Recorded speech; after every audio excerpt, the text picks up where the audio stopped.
中山匠のサステナブルジャズ。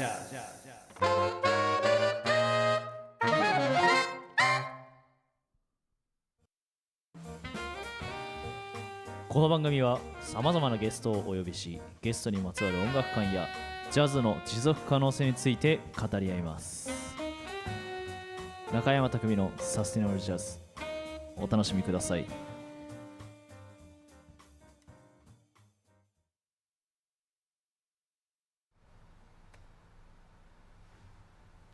皆さんこんばんは、こんにちは、サスティナブルジャズ本日で第18回目を迎えましたサックスプレイヤーの中山匠です。よろしくお願いします。毎度お送りしているんですけど、今日は場所が変わりました。ジャスミット東京新オフィスで、お送りしております。すごく観葉植物があったりの綺麗なオフィスになっていまして、皆さんお楽しみいただいてますでしょうか。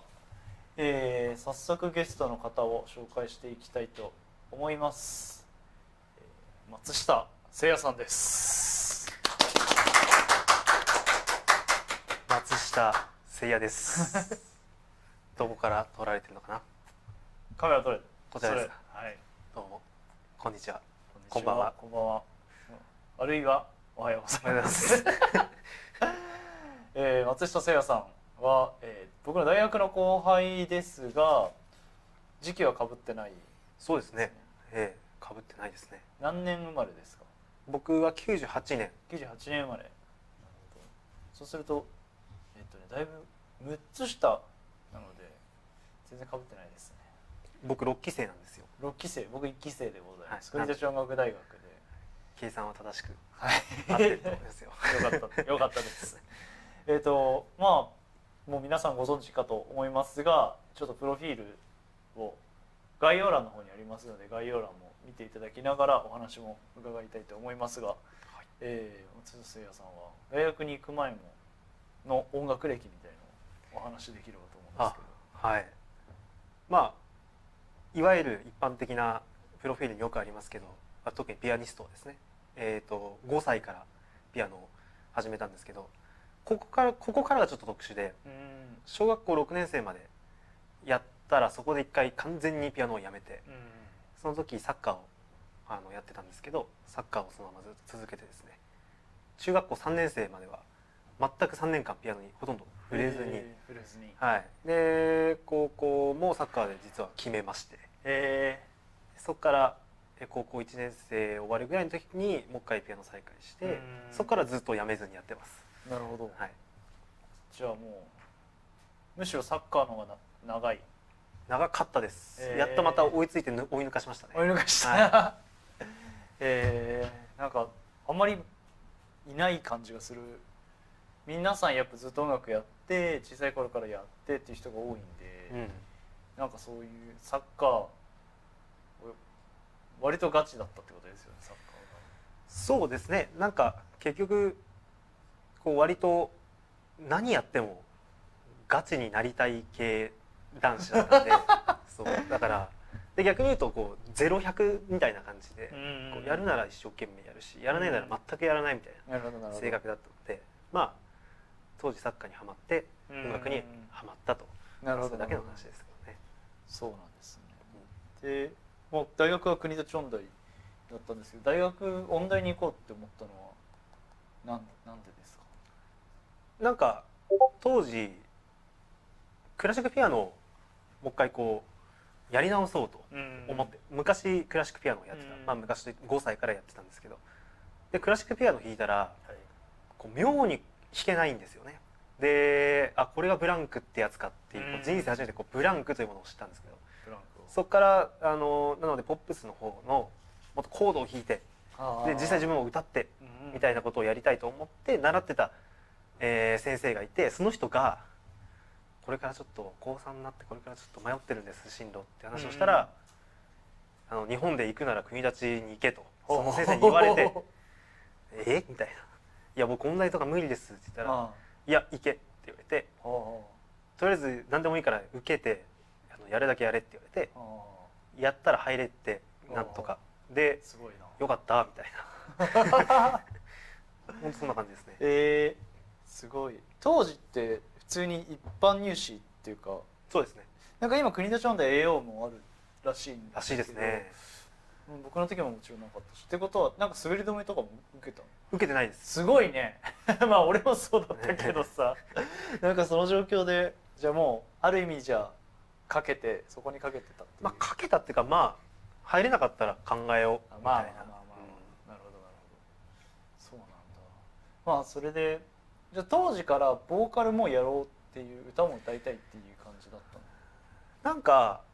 ボーカルに関してはですね、すごく面白くて、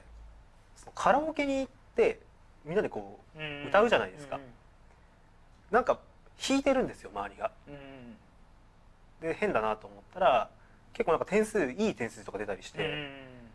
あれ俺歌えんのかみたいなって思って、じゃあ一回腕試しで習いに行こうみたいな。はいはいはい。だケチョンケチョンになんか言われてその先生に。それで練習したら上手くなるのかと思って、もっとこう今の素人レベルじゃなくて、もしかしたらなんかあるのかっていう、仕事になるかもっていう何の根拠もない、まあもう何にも当時もちろんもうサッカー少年だったわけですけど、そこからじゃあちょっとやってみようということで、初めて、習い始めて、っていうところがきっかけですね。そうなんですね。そこから本当に僕も何度も共演させてもらってて、特に最近ねご一緒させてもらう機会が増えたんですけど、なんかこう歌も本当に素晴らしくて、なんかとっても魅力的なありがとうございますプレイヤーでございます。なるほどね。まあ今回はそんな感じで、なんかでもざっくり話しましたねだいぶ。すいません。でも卒業後の話とかも聞きたいかな。その大学卒業して、在学中とか卒業してとかはどんな感じ？まあ卒業してコロナですよね。思いっきりコロナが流行りだした時に卒業って感じで、まあ逆に言うと運よく一般的な授業を受けて、まあコロナ禍入ったらね、みんなもう授業どころじゃないみたいになってオンラインになったりとかっていうのは経験せずに、ただ卒業式がめちゃめちゃ短縮になったりとか、ちょうど3月に卒業した時に、そうかそうか。で僕本当はちょっとアメリカの方にも行きたいなと思ってたんですけど、まあ時期じゃないねという感じで、まあちょっと一旦リセットをやって、でこちらで演奏活動とか、まあもろもろとりあえずやるかと。なんで卒業式終わってから行けそうにないと。だからじゃあこっちでやることを決めようっていうふうにやって、それがここまでずるずると来ている感じですね。素晴らしい。今はどんな活動を中心にしてるんですか？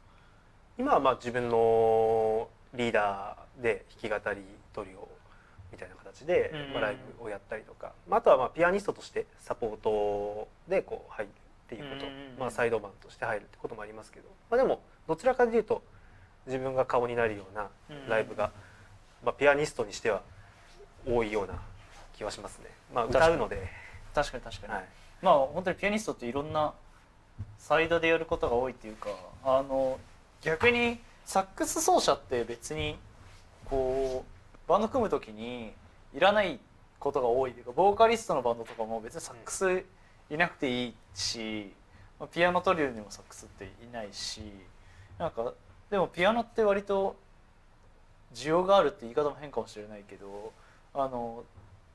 ドラムも場所によっては嫌われるじゃないですか。なるほど。会場によっては。かもしれないですね。今日ねスタッフの人みんなドラマーなんですけどね。全員ドラマーなんですか？あら、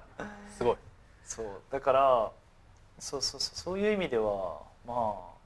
あ間違いなくピアニストはすごい需要があるなと思うんだけど、まあでもせいやくんは歌も歌うんで確かにメインとなっていることが多い印象ですね。そうですね。まあピアノってある意味一人でもういいじゃんみたいな感じになりがちだし、まあそれが良くも悪くもですけど、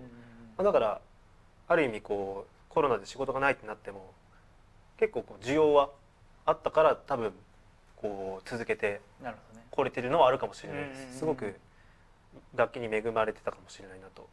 今思えば、当時は必死だからもうそんなこと何も思いませんでしたけど、なる今思うとそうかもしれないですね。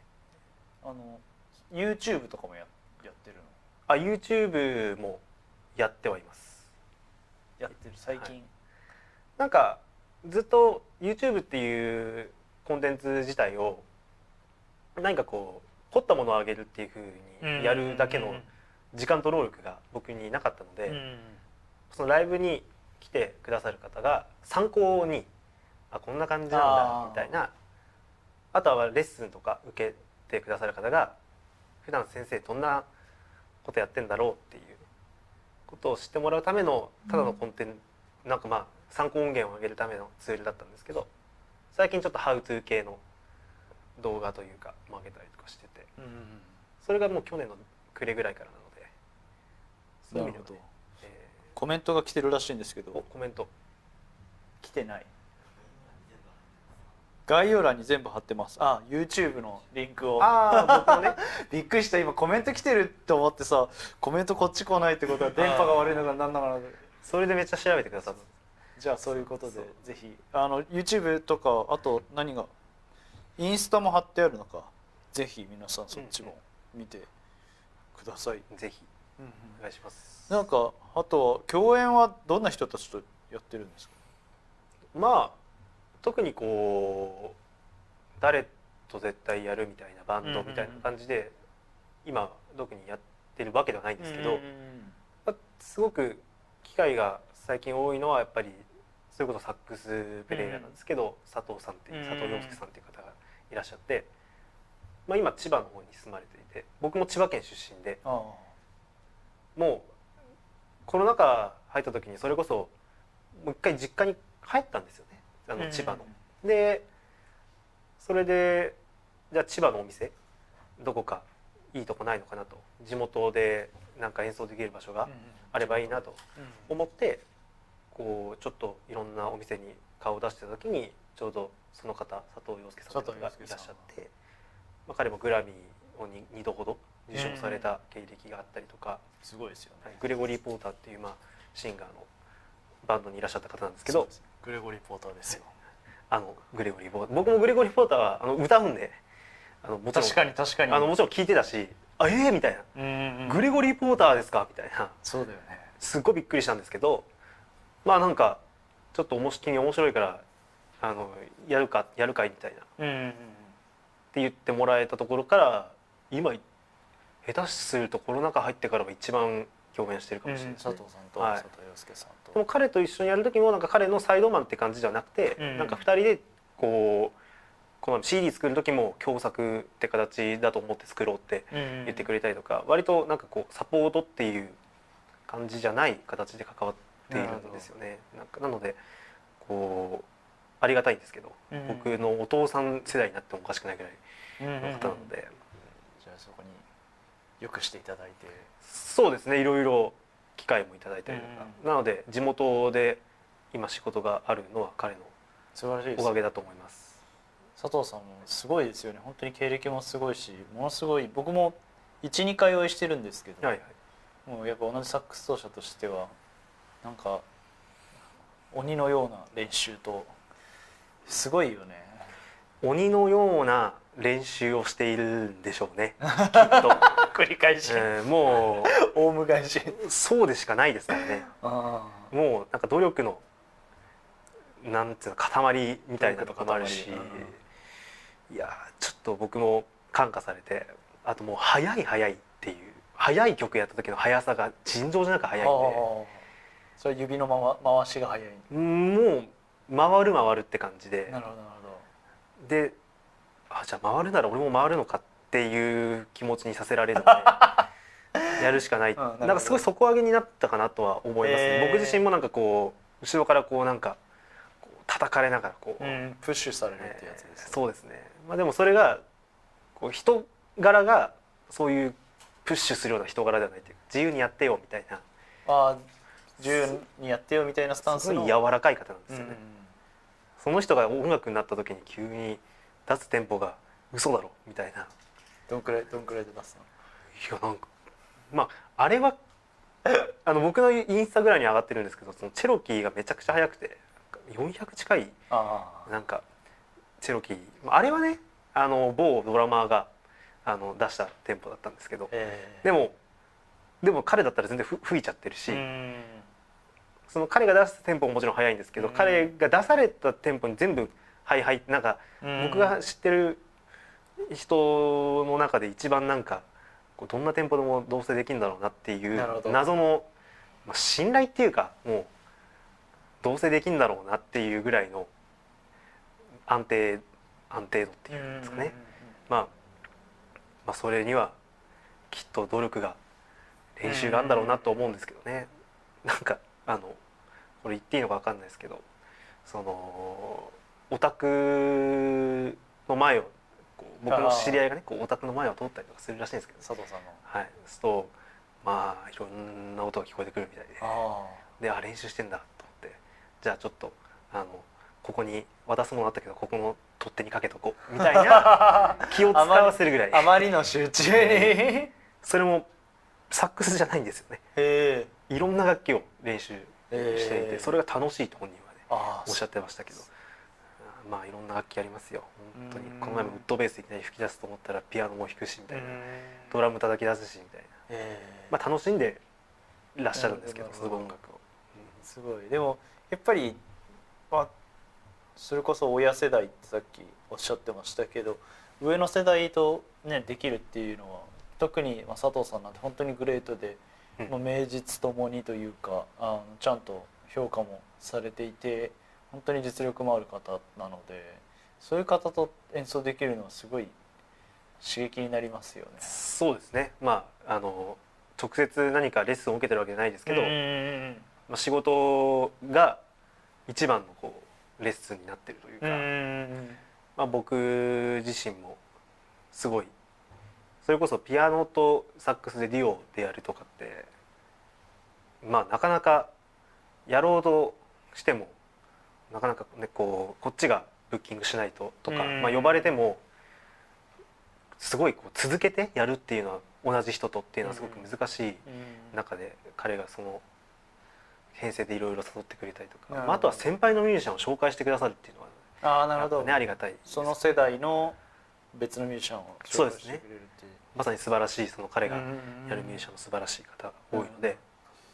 いやなんかやっぱり若手特に20代30代あたりのミュージシャンっていうのは、まあ、10代もだと思うけど、そういう経験をしていかないとダメなんじゃないのかなってすごい思ってて、最近特にだから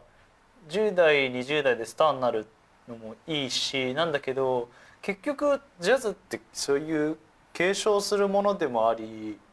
まあそれがだけは全てじゃないけど、マイルス・デイビスだってやっぱパーカーのバンドにいたわけだし、なんかそれがないとダメなんじゃないかなっていう。だから自分のリーダーやるとかプロデュースされて売れるっていうのも、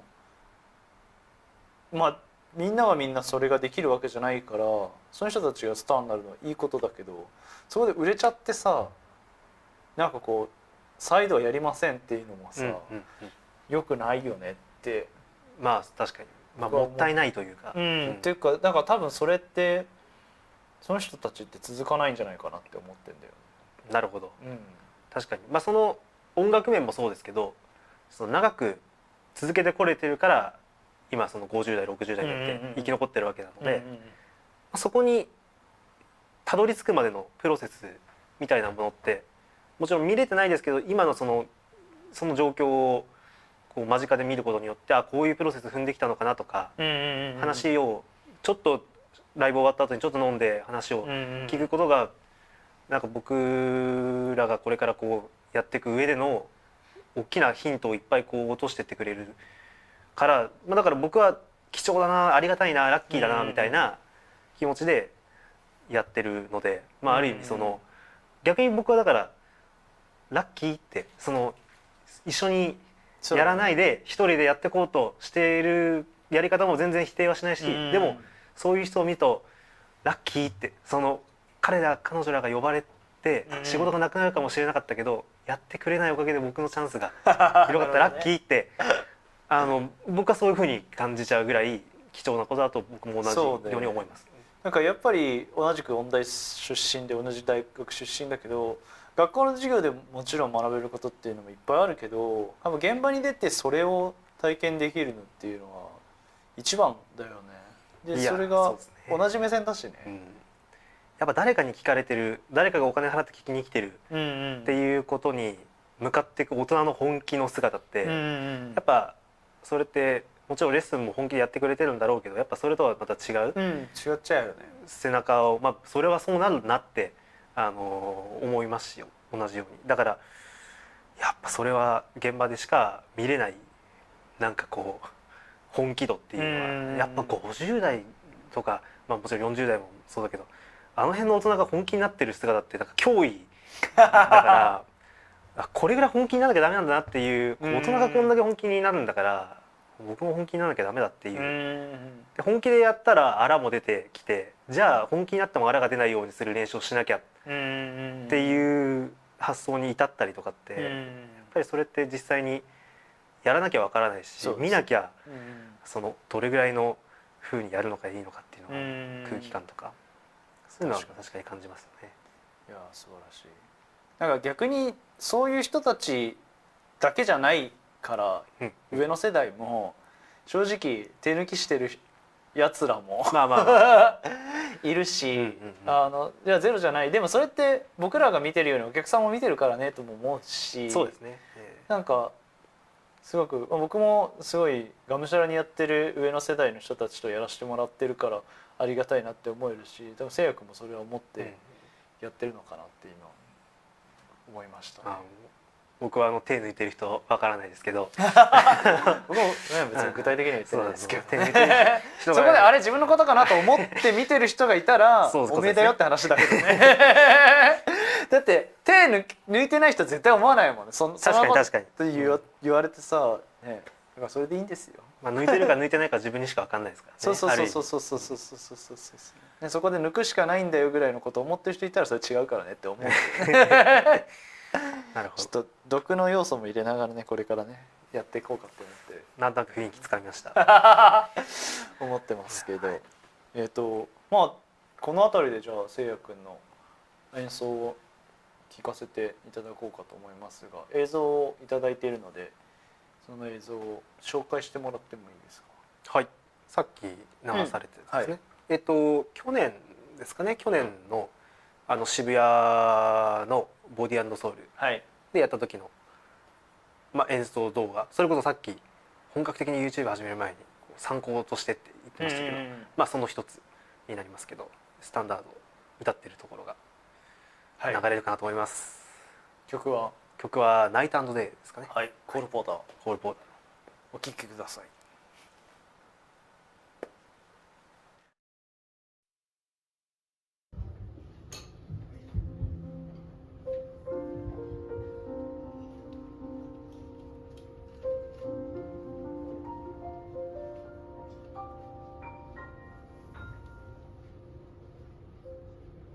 Like the beat, beat, beat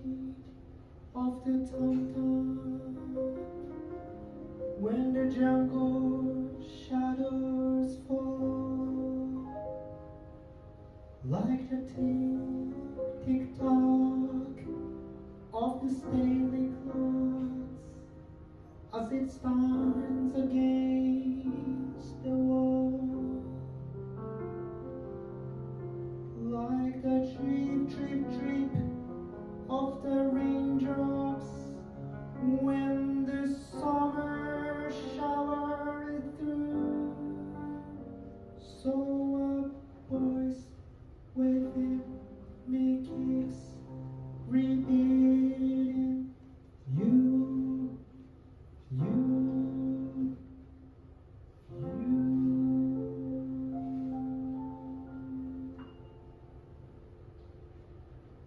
Night and day, you are the one. Only you beneath the moon and under the sun. We're near to real fire.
イエイ。はい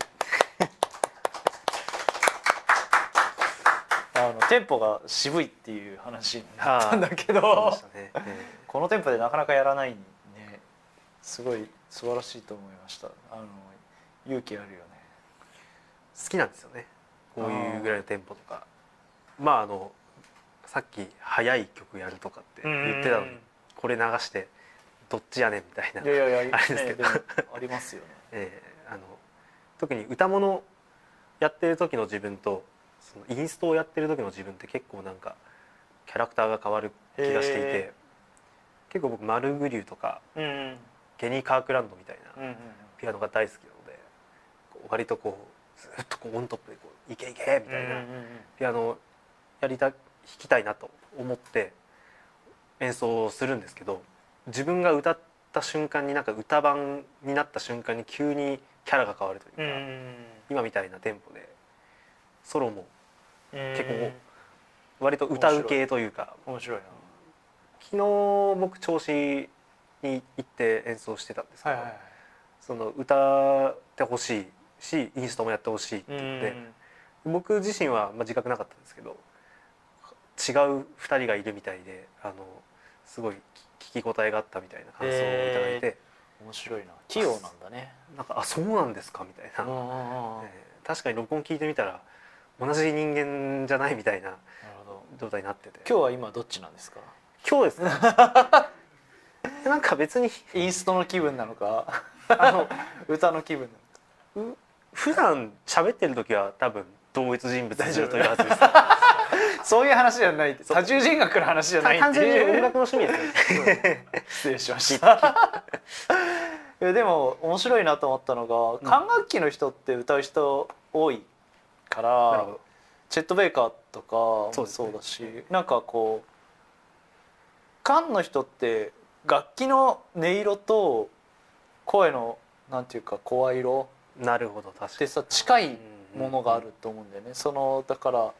リズムの話とかなんていうか音楽性以前の音色的にすごくやっぱそういう感じだし、だからファラオ・スタンダーズとかも声出せあのままだし確かに確かにシャウトするじゃん、声でも MC でもサックスもシャウトするし、だからそれがピアニストの場合ってそういうことってあるのかなって今すごい気になった。どうなんですかね。でもあんまりその歌とダイレクトにつながってる音色がっていうのはないかもしれないですね。なるほどね。ただやっぱりメロディーとかそういう部分に関してはやっぱり歌った後に弾くソロってスキャッとしてる時みたいな気持ちになるから歌えるメロディーになっちゃうのかもしれないですね。だから人がいいことだね。違うでもなんかその歌えないようなメロディーっていうのも好きなので、なるほどね。だから僕のオリジメナルは、ね、カニカルな感じというそうか。結構インストのオリジナルはメカニカルになっちゃったりするんですよね。だからなるほど、面白いですね。メカニカルなのも歌えちゃったりするけどね、すごい人は。確かになんか自分のオリジナルってコード進行がメカニカルでもメロディーがやっぱりキャッチーにしたくなっちゃうっていうのはやっぱ歌ってるからなるほどなるほど。しょうがないのかなとは思いますけど、本本当は歌えないようなメロディー作りたいんですけどね。なんかどうしても覚えやすいねとか、それがいい意味でみんな言ってくれてるんですけど、そうなっちゃうよねって僕は思っちゃうんですけどね。なるほど、そうなんですね。いやなんか面白いなと思った。じゃあオリジナルも結構書いてる。書いてはいますね。それこそさっきの映像の時のライブの日もオリジナルのインストとかを実は散りばめたりしていて、なので自分のリーダーの時は基本的にオリジナルやることが多いかもしれないですね。すごい気になるし直接見に来いよって話かもしれないけど、そのリーダーの時でインスト混ぜるのってそのセットリスト的にはどういう感じに、もう間に本当にインストやって歌やってとかなるのか、割とインストコーナー歌コーナーみたいになるのかってどうなんですか？そのセットの初めにやってから歌に行くとか、あとはもう間に入れることもありますね。なるほど。それは一曲これはインストでって決めてはないですけど、なんかそれが今回ちょっと今作ってるアルバムも実はそういうコンセプトで、コンセプトっていうか、まあ、やりたいことやったらそうなっただけなんですけど、楽しみですね。インストてかアルバムはいつリリース予定なんですか？まだ。これまだ決まってなくて、本当に決まってなくて。なるほど。カミングスーンですね。そうですね。僕も気になってます。いつ出んのかなって。あ、なるほど。じゃあ制作は自分じゃないから。そうですね。一緒に。そこはそうか。あんまりそれは深掘りするとあれだね。制作をせかしたりとか。あ、そうですね。関わってる方が見てないことを祈っていいでしょ別に。僕はせかしてないっていうことだけだね。僕はせかしてない。明言しておきますけど。なるほどなるほど。曲順が難しいんですよだから。あ、もう撮ったけど。そうです。組むのはね、そうだよね。なんとなくこうかなっていうのはありますけど、一緒にやったメンバーからもこれ同じ CD に入れていいのって言われました。そうだね。大丈夫なのって。結局さ、僕も1枚目のアルバムってそういう感じあって、なんか今ある全部出したくなるから、コンセプチュアルじゃ全然ないっていうか質感みたいのが結構あちこち行っちゃったりもするよねと思って、なんか何のアルバムだっけ、なんか聞いた時にでもこういうのも別にいいんだと思って、で特にだから4ビートって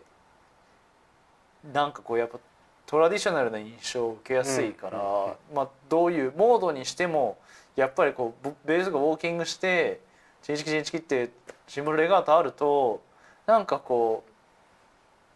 聴き方が変わるっていうかさ、まあ、こっちのメンタリティの問題なのかもしれないけど、なんかの曲の合間にそういうの入るとすごい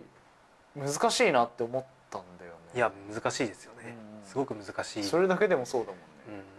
まあなんかそのある意味全部歌で例えば全部弾き語りの、まあ、テイクにしてっていうのも考えたんですけど、なんかこうやっぱ大谷翔平君を見たらね、こう無理くり二刀流でいくっていう選択をするっていうのもなるほど意外とこうトレンドなのかなっていう。なるほど。ジャズ界の二刀流となんか聞いたことちょっとなんか証券がかぶってやばそうだね。僕は二刀流とは思ってないんですけどね。思ってないんですけど、今日ぶっ込むよね。まあ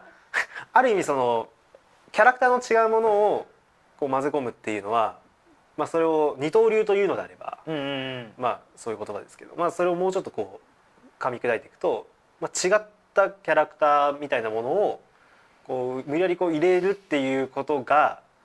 そんなにこうみんなおえってならないのかなっていうことを信じてもいい20代かなっていう僕自身の今。あとその聞く側のあれも違うから、今デバイスがさ、例えばなんだろうね、Spotify だったり Apple Music だったりで聞いてて、そのアルバムで丸ごと聞くってあんまりしてないから、アルバムで聞くと確かに作品としてああじゃあ松下聖也のこの世界観と思ってかけたらあちこっちって思うかもしれないけど、そうじゃない場合が多いからまあいいのかもなっていうふうにそれもありますね。あとはまあ僕のライブがそういうふうなコンセプトでこのコロナ禍からやってるので、まあライブでやってるものをそのまま、まあ、たまたまそれをスタジオで撮ったみたいなぐらいのまあ気持ちではいるんですけど。なるほど。そうですね、確かになんか昔みたいにって言うとあれですけど、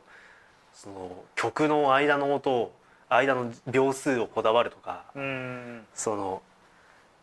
ある意味、まあ、この前聞いた面白い話だとイントロがどんどん短くなってってるみたいな。ああそうね、それは言いますよね。ですぐ一発目にサビを持ってくる傾向があるとか、その飽きちゃうっていうか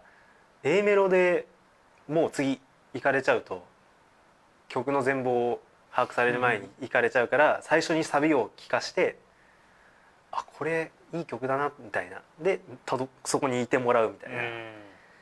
なんか昔みたいなフェードアウトとかもなんかこう難しくなってきたって、聞きましたけどね。なるほど。レコードだったらかけっぱなしにしないと次の曲いけないみたいな、ああいう時代の作品の方が割とそういう前後こだわらなきゃいけないのかもしれないですけど、確かにそこにこだわりすぎる必要もなくなってきているなるほどかもしれないですね。そうなんそうかもしれない。なんかこう話は変わっちゃうけど、はい、今、まさに2023年でジャズシーンのみならず、自分の音楽を作っていってる松下さんですが、なんかこう今2023年にどういうふうなことをやりたいとかっていうのはすごい漠然とした質問だけど、弾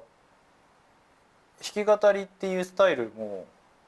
そんなにいないじゃないですか。そうですね、周り近い世代でやってる人ってほとんどいないよね、うんその中で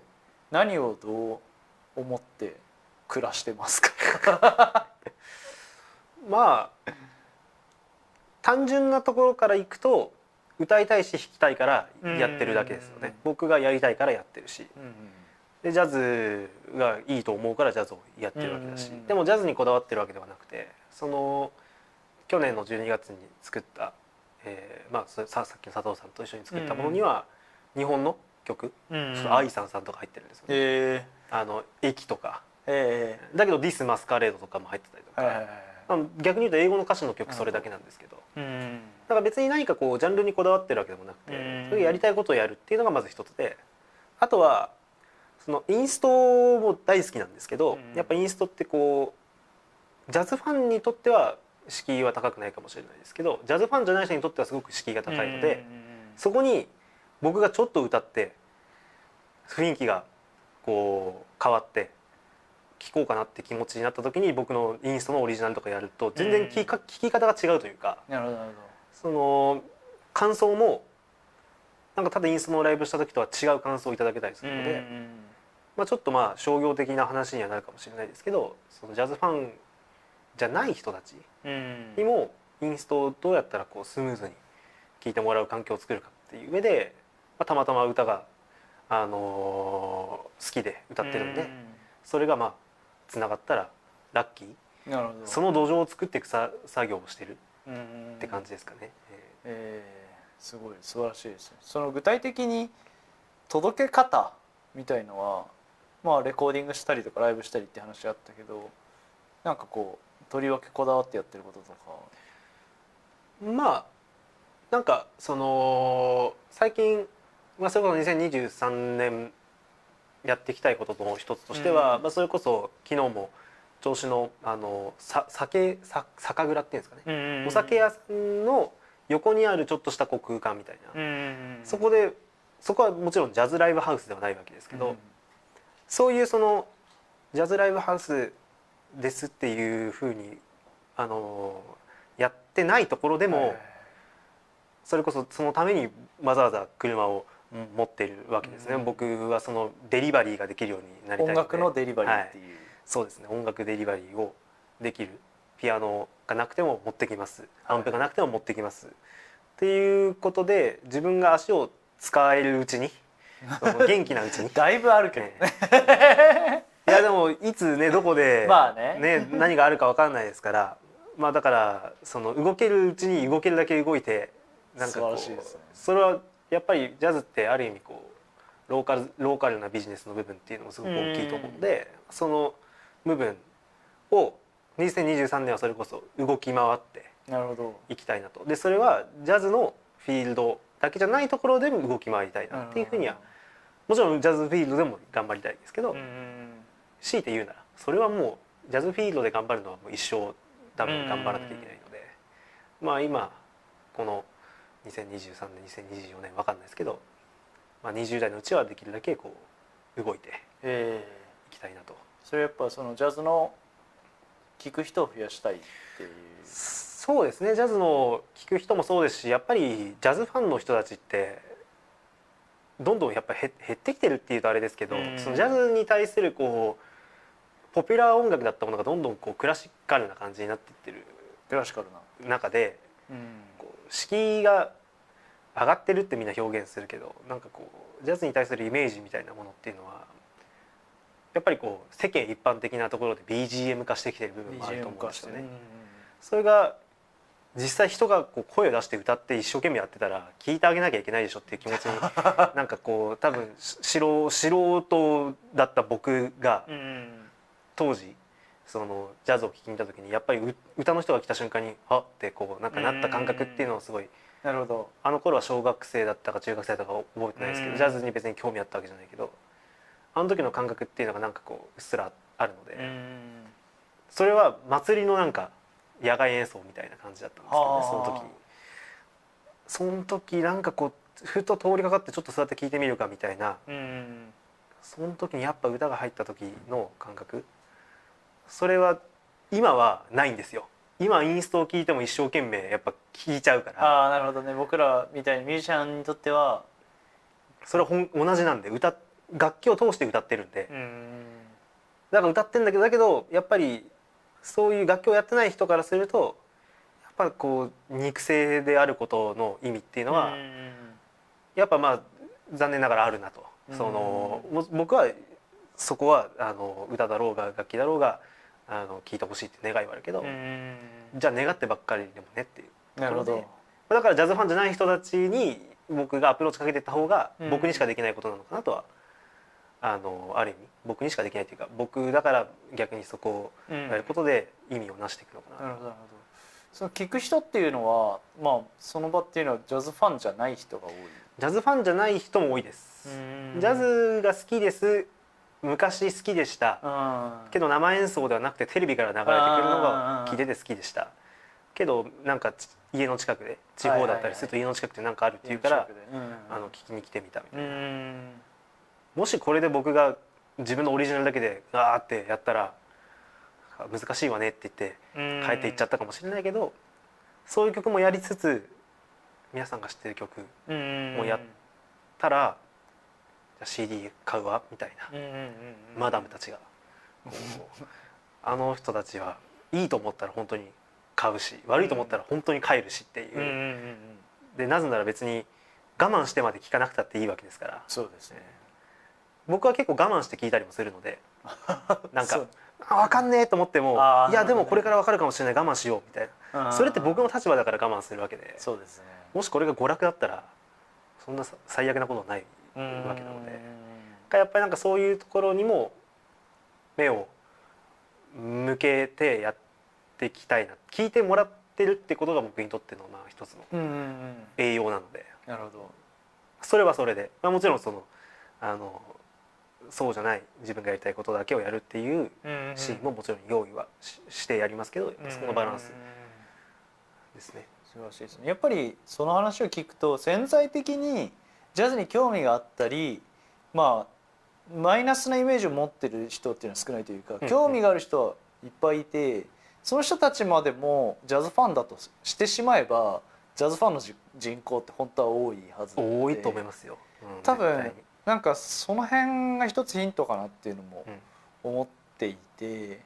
らゴルフとかはやる人がすごい多いじゃないですか。で結局でもゴルフ見る人ってそんなにいないというか、やらない人ってゴルフあんま見ないし、ジャズはやらなくても聴きたいと思ってたり、ジャズの生演奏ありますでなんかパッとその辺で聴けるんだったら聴いてみたいって思ってる人って実はいっぱいいるはずで、なんかそこに対して多製薬が今やってる活動っていうのはすごく意味があるというか、なんかそれによって本格的に聴こうって思う人が絶対増えてると思うから、なんか現実問題そこからライブ来てくれる人とかっていうのはいるんですか？いるんですよね。おお、いい質問したね。ここでいないですねっつったら広がんないんかいってなるけど、悲しい話でしたね終わっちゃうと意外といるんですよ。なるほど。いやで今の意外とっていうのが、だから半分別に実験なんですよね、僕にとっては。実験できる年齢ってあると思うので、ある程度思い切った実験ができるって、やっぱ守りに入らなきゃいけない、守らなきゃいけないものがこう増えてきたら、だから今できること、だから2023年って質問に対してはやっぱチャレンジで、それはそのリスクがあってもチャレンジできる時期だから、まあもちろんそれは一生でチャレンジしていかなきゃいけないとは思うけど、やっぱメンタル的に今だったらもうあんまりこう追い込まれずにチャレンジできる部分はあると思うので、そのチャレンジが意外と未来のチャンスになって、なんか未来の安定が今のチャレンジで生み出されるかもしれないし、ある意味こう全く演奏してないレストランとかにデリバリーしてやって、で CD 置いてたらかわいそうだから CD 買ってあげようみたいな感じでそう本当そういう理由で買ってくれた人が CD 聞いたらあれみたいな、なんかあそこはみんながペチャペチャ喋ってて BGM みたいになっててあんまりよく聞いてなかったけどよくよく CD 聞いてみたらよくないみたいな、行ってみようって言って来るみたいな。でなんかあれ呼んで特にお声掛けしてないしお店のお客さんじゃないみたいなのにいらっしゃってる方がいて「どちらで?」って言ったら「いや私あそこのレストランで CD 買ってね」とか買ったんだ。とかそうなんかかわいそうだと思って買ったんだけどかわいそうって言わなくていいわっつって。ね、でもなんかまあある意味来てくれてるから僕もかわいそうだと思われてたんだって、ね、僕はかわいそうだと思われてないと思ってたんで、ね、なんかやっぱねだから「いや良かったです」とか言ってたけど本当は腹の中では良かったと思ってなかったんだとかね良かったか良くないかも分かってなかったんだって。けどそれってまあある意味だから BGM 化してる可能性もあるし、で聞いてくれてる日ももちろんあるんですけど、でもお客さんも生き物なので BGM になっちゃう時もあるんだ。なってしまいそうな時もありますよね。なるほどね。なってない時ももちろんあるけど同じ現場でもその日によって来る人によるもんね。別にジャズを聴きに来てるっていうわけでもなかったり、はい、そうだよね。特に海外の方とかもその割とこう喋って聞くものであるっていうふうに感じて、でそれが別にリスペクトがあって喋っているのか全くリスペクトがなくて喋ってるのかっていう、だから喋ってるから BGM 化してるから軽視されてるとかってことはあながちこう一択こうだからこうっていうのはないですけど、まあそういうなんだかなっていう気持ちになってもつながるし、じゃなかったら僕のことを知ってくれなかった人とかジャズのことに興味持ってくれなかったりとか、それがジャズの全く別のお店ですけど来てくれたらジャズ界の貢献にもある意味お金を落としてくれてるわけですから、やっぱりだから今はちょっとそういうチャレンジをしていかなきゃいけない素晴らしいですかなと、そういう1年かなと思いますね。いや本当になんかまあそれこそ守るものがっていう話もあったけど、それも一つ考えとしてあって、だから僕もまだまだそういうことできるかなとも思ってるけど、それをじゃあね世界の渡辺貞夫が貞夫さんがそれをやっちゃったらさ困るわけですよ。いろいろ絶対その辺はなんかこうやらないでいてくれるけど、貞夫さんはでもなんか、ね、その活動貞夫さんしちゃったらさなんかもうみんなブルーノートとか行かなくていいじゃんってなっちゃうしさ、あと僕らがそういうことできなくなっちゃうっていうかさ、そういうのも難しいバランスだなとかすごく思ってて、なんかジャムセッションとかもすごい大御所の人がジャムセッションやります投げ銭ですとかさ、そんなことやりだしたらなんか僕らチャージいくらも取れなくなっちゃいますけどとか、そういうバランスもすごいある中でのなんかその今のせいやくんのそのバランス感覚で今それをせいやくんがやるっていうことは多分ものすごい貢献なんじゃないのかなっていうふうに思いましたね。まさに今しかできないことの一つではあると思うんですね。だから2023年かなって言えば強いて言えばそこですよね。素晴らしいですね。なんか逆に今後未来を想定してもっと先こうなりたいとか10年後、5年後10年後とかなんかやりたいこととかなんかあります？まあこうなってたいとか先のところで言えばやっぱり自分の顔でちゃんとお客さんも呼べるし、もちろんその貞夫さんしかりですけど、そういう別にビッグネームになりたいってわけじゃないけど、自分がある程度大きなサイズの会場で自分が顔になってで演奏するってことができるところを目指して今やっていくっていうことが素晴らしいね。仮にそうならなかったとしてもそのエネルギーでやってればそこに近いところまでいけるかもしれないので、やっぱ高いところを目指してやっていきたいなとは思います。それが自分がやりたいことでなおかつ、やっていく。素敵です、そこじゃないかなと。そういうの言った方がいいよねって僕は思ってて、なんか言わずにしれっとっていうのもありだけど、なんかそれをね言ってくれると、僕なんて6つ上だからまだ近い方だけど、それでもやっぱこう若い人がそういうことを言ってくれるのは嬉しいおじさんになりつつあるなって今はすごい思ったのね。なんかからより上の世代ってさ多分それ思うと思うんで、若者がなんかこう何かの夢に向かって僕はこうもうなんかそれこそブルージャイアントじゃないけど、こう世界で一番のサックスプレイヤーになるんだとかさ、何において世界一だよとかさ突っ込みたくなることはいろいろあるかもしれないけど、でもなんかその僕はまあ野球選手しかりさ夢を見させる職業だなっていうところもあると思ってて、ミュージシャンって、で僕はやっぱそういうふうに思ってきてかっこいいなと思うミュージシャンたちいっぱいいて、せいやもすごいやっぱそういうことの言葉のかっこよさがすごくあるなっていうふうに思って今回ゲストでお願いしますというふうに呼ばせてもらって、やっぱ期待通り素晴らしい宣言をしてくれるわけだけど、なんか逆にさミュージシャンとかでもいやなんか若い子はミュージシャンになりたいですとか言うとさ、いややめた方がいいよとかさなんかいや気持ちは分かんなくないけどさ、でもやっぱりね、いや儲かるよぐらい言ってほしいよなって、自分たちは儲かるよぐらいのさことを言えるようになりたいし言ってほしいしって俺は思ってて、そうですね、そうじゃないといけないと思います。てかそういう人がまあいた方がそのシーン自体がこう継続してこのままどんどんまあさらに良くなっていくためには、そうだよね、全員がそうである必要はないと思うんですけど、まあそういうことを言う人がいた方が絶対活性化にはなると思いますし、まあ僕は言ってくタイプだからなんか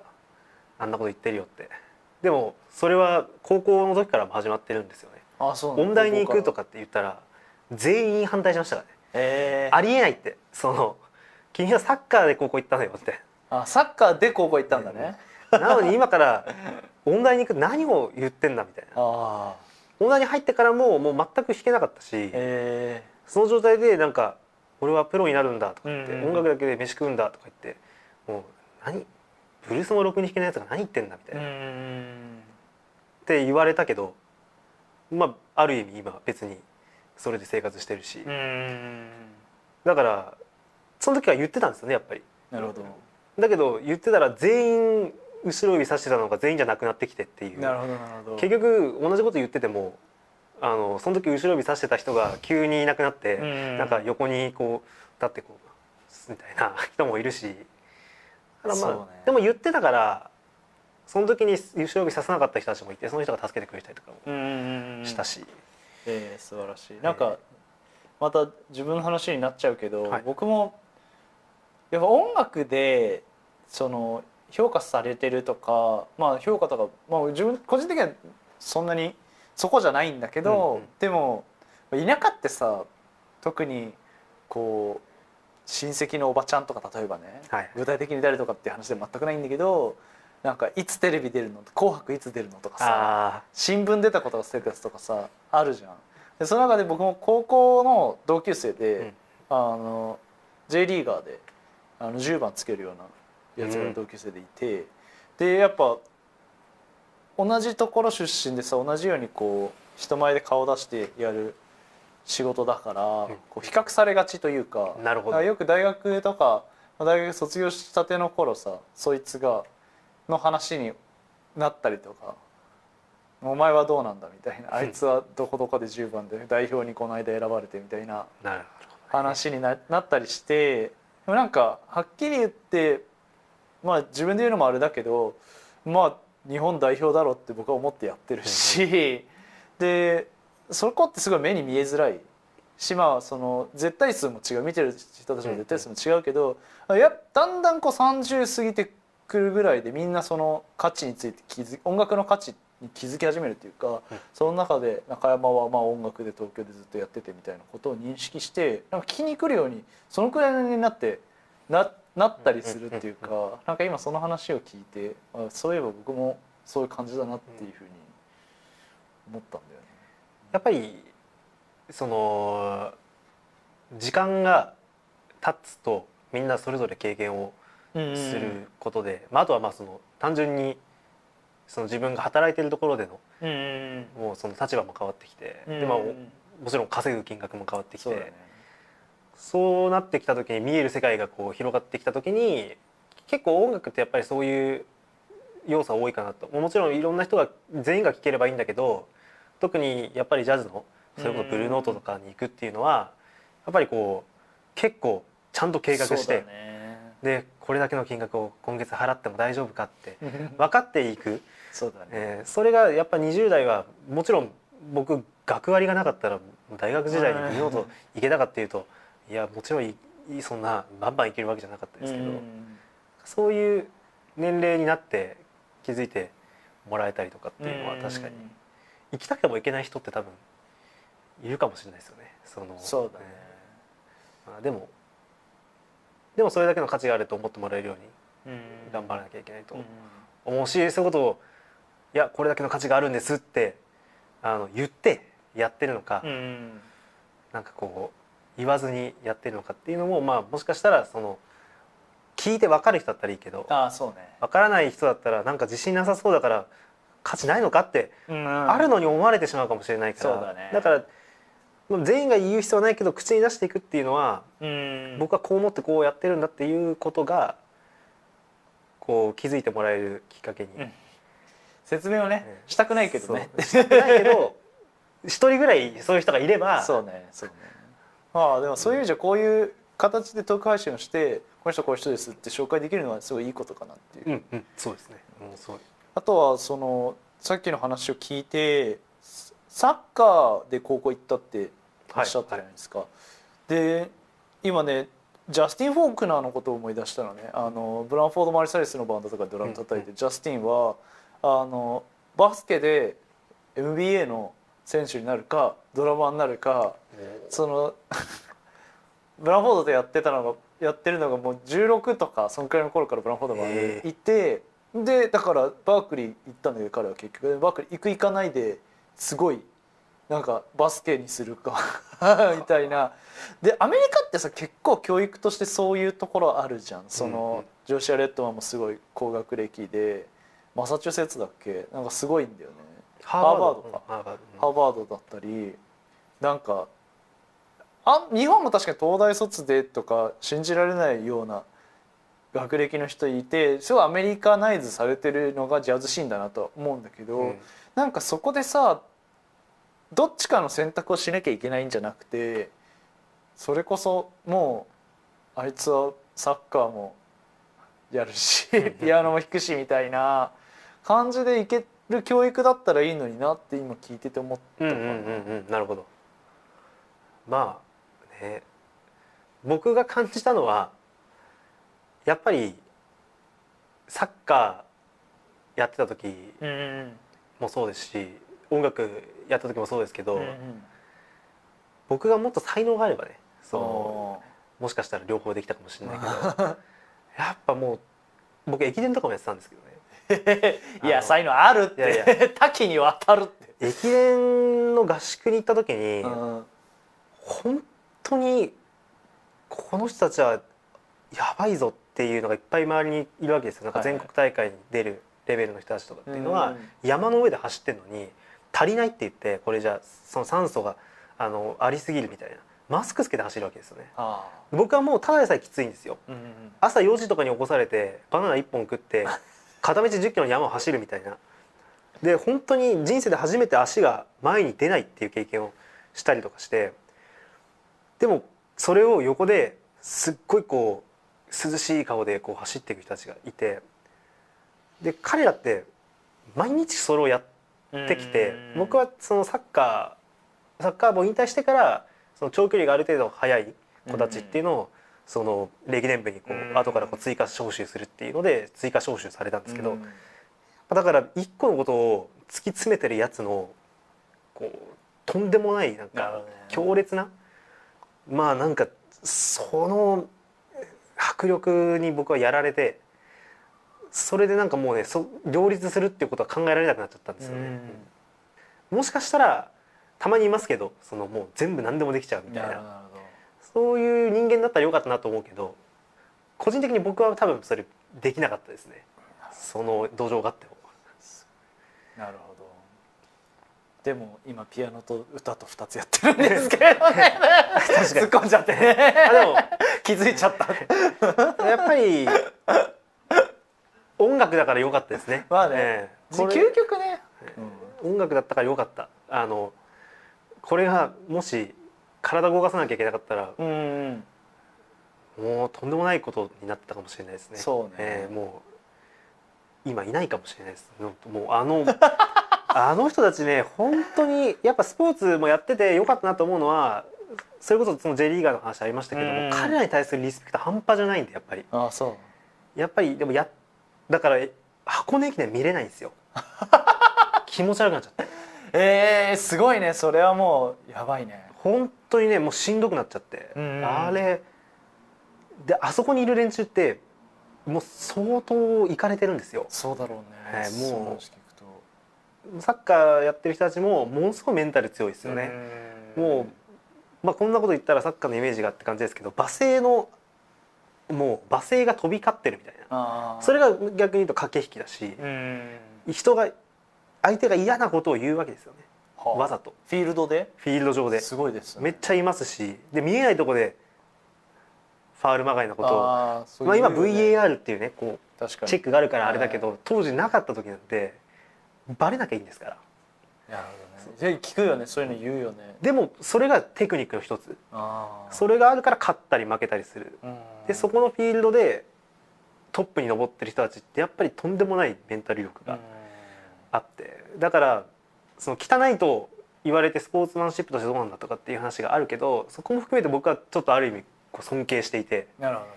よくそこで逆にね10年やったねみたいな20年もやってんねみたいな。音楽はないですか？大丈夫ですか？音楽の世界に来てすっごい優しいなってみんな思いました。直接的じゃないからなんか揉めても逆に陰湿ですけどそれは。まあでも僕はでもスポーツの方がしんどかったかもしれないですね。もちろん揉めますから人間だからね。ステージ上で罵声はあんまりめったに見ないよね。お前のせいで下手くそに聞こえるじゃんかとかさ。そうですね、言わないですよねみんな偉いですよね、その我慢してこの下手くそとかね別に言わないもん、日本じゃそんなんじゃ吹けねえよとかね。それ言ったらどうなんですかねでもそれが当たり前で、それでダメになっちゃう子たちっていうのはみんな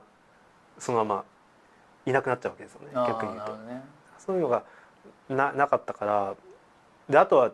個人プレーっちゃ個人プレーだったんですよ、僕の中で音楽っていうものが。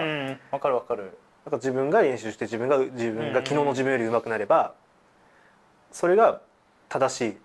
努力の仕方なんだけど、それがスポーツになってくるとやっぱり人間関係の部分が占めてる部分ってすごく大きかった。上手くても出れないとかそれは監督とのコミュニケーションが取れなきゃダメだとか、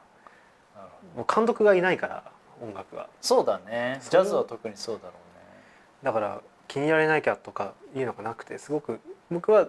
自分の性格には合ってましたね。